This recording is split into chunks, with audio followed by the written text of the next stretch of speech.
बिस्मिल्लाहिर्रहमानिर्रहीम।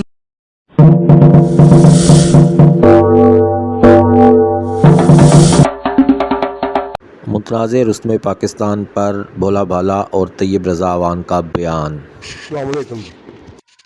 देखो जी कि अवाम ਜਿਹੜੀ ਹੁੰਦੀ ਨਾ ਅਵਾਮ ਖੁਦਾਈ ਆਵਾਜ਼ ਵੀ ਹੁੰਦੀ ਹੈ ਤੇ ਅਵਾਮ ਦੀ ਅਪੀਲ ਮੰਨਣੀ ਚਾਹੀਦੀ ਹੈ, ਖਵਾਇਸ਼ ਮੰਨਣੀ ਚਾਹੀਦੀ ਹੈ।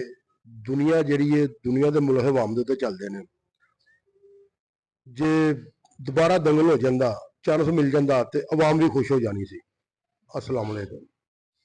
अस्सलाम वालेकुम। मैं तैयब रज़ा अवान पहलवान रुस्तम लाहौर पट्ठा हाजी अफजल पहलवान शेर पाकिस्तान सरपरस्त आला ममून अफजल भाट साहब मुबशर अफजल भाट साहब रुस्तम पाकिस्तान ਦਾ ਇੱਕ ਦੰਗਲ ਹੋ ਰਿਹਾ ਹੈ ਜਿਹਦੇ ਵਿੱਚ ਹਮੇਸ਼ਾ ਫਸਟ ਸੈਕਿੰਡ ਤੇ ਥਰਡ ਫੋਰ ਪੋਜੀਸ਼ਨਾਂ ਰਹੀਆਂ ਨੇ ਤੇ ਮੇਰੀ ਜਿਹੜੀ ਕੁਸ਼ਤੀ ਸੀ ਇਸ ਦੰਗਲ ਦੇ ਵਿੱਚ ਤੀਸਰੀ ਤੇ ਚੌਥੀ ਪੋਜੀਸ਼ਨ ਲਈ ਸੀ ਤੇ ਮੇਰਾ ਨਾਮ ਮੈਂ ਵੇਖਿਆ ਅੱਜ ਇਸ਼ਤਿਹਾਰ ਦੇ ਵਿੱਚ ਮੇਰੀ ਉਹਦੇ ਵਿੱਚ ਜੋੜ ਨਹੀਂ ਹੈਗੀ ਲਿਹਾਜ਼ਾ ਇਹ ਮੇਰੇ ਕੈਸ਼ ਪ੍ਰਾਈਜ਼ ਨੂੰ ਦੇਣ ਤੋਂ ਉਹਨੂੰ ਖਤਮ ਕੀਤਾ ਗਿਆ ਤੇ ਪਿਛਲੀ ਦਫਾ ਵੀ ਮੇਰੇ ਨਾਲ ਇੰਜ ਹੀ ਕੀਤਾ ਗਿਆ ਸੀ ਤੇ ਇਹਨੂੰ ਹਰ ਤਰ੍ਹਾਂ ਮਤਨਾਜ਼ਾ ਬਣਾਇਆ ਜਾ ਰਿਹਾ ਤੇ ਮੈਂ ਆਪਣੀ ਇਸ ਜਿਹੜੀ ਮੇਰੇ ਨਾਲ ਨਾਇਨਸਾਫੀ ਕੀਤੀ ਜਾਂਦੀ ਜਿਹੜੀ ਪਿਛਲੀ ਦਫਾ ਵੀ ਹੋਈ ਹੈ ਤੇ ਮੈਂ ਆਪਣੇ ਹੱਕ ਦੀ ਆਵਾਜ਼ ਬੁਲੰਦ ਕਰਨਾ ਵਾ ਜਿਹੜੀ ਮੇਰੇ ਨਾਲ ਜ਼ਿਆਦਤੀ ਹੋ ਰਹੀ ਹੈ ਤੇ ਇਹਨੂੰ ਮਤਨਾਜ਼ਾ ਨਾ ਬਣਾਇਆ ਜਾਏ ਤੇ ਮੈਨੂੰ इंसाफ दिता जाए। वस्सलाम।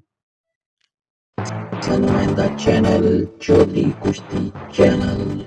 अगर आपको हमारी वीडियोस पसंद आती हैं तो चैनल को लाइक शेयर और सब्सक्राइब कीजिए। शुक्रिया।